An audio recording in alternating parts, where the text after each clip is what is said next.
Kia ora tātou. We've got this beautiful magazine called the Replenish magazine, and this magazine is the baby of Steph, who is with me here today. So Steph, can you just tell us what is this magazine? So Replenish is a Christian women's magazine, and it's an invitation to rest, be refreshed and refilled. That sounds really good, doesn't it? I know that there'll be lots of people watching, and actually that's exactly what we need, especially as we're coming to the end of a year, into the next year, starting it off with some rest.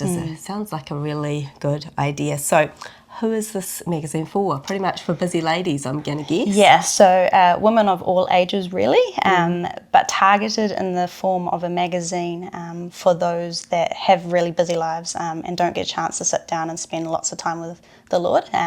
So it's ideally it would sit on your coffee table and something you can just pick up every day, every few days, read for 5 minutes, be challenged, be encouraged, and then carry on with your day. Cool. So why have you done this? What's the story about how this came to be? Yeah, so I was a trained physiotherapist, and my husband and I did a year travelling New Zealand in a caravan, and towards the end of that the Lord woke me up for 2 hours in the night talking to me about this magazine that he wanted as an invitation for the women of the Church of New Zealand, and he told me what it was to look like, who it was for, all the sorts of details.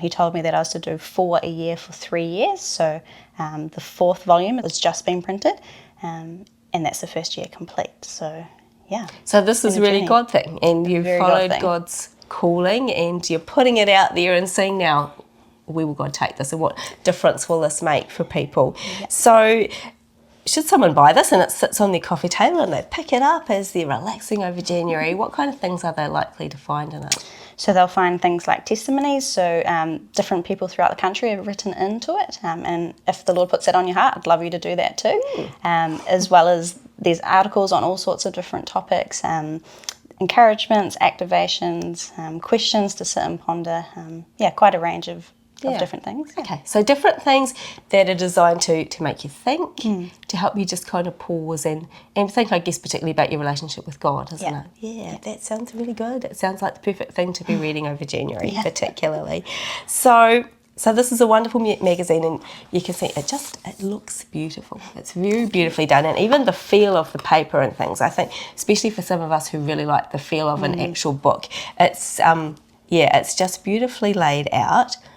What's your dream for this? What do you want to see happen with these magazines? So whatever the Lord wants. It's been very much led by Him, and I trust that it will continue to be led by Him. But I'd love for it to be a magazine that really blesses you, and it becomes like a go-to gift for you to pass on to others, to bless them as well. That's nice. So it will bless you, but the beauty of a magazine, you pass it on and it keeps blessing people. Yeah. So ladies, we have got 2 of these magazines to give away, and if you want to go in the draw for these, you do need to be in our territory of the Salvation Army, so New Zealand, Fiji, Tonga and Samoa. And what we'd like you to do is to make a comment below and answer the question, what does rest look like for you? Now, that doesn't have to be a deep and meaningful answer. Rest for you this January might look like putting your feet up and having a sleep in the middle of the afternoon. Or you might want to answer that in a different way, entirely up to you. But what does rest look like for you? If you want to answer that question in the comments, you will go in the draw, and I will let you know when we're going to make that draw, and we're going to give a couple of these away. So we look forward to seeing where these go, and we look forward to seeing what God is going to do with us. So thank you for joining me. Thank you. Ka kite.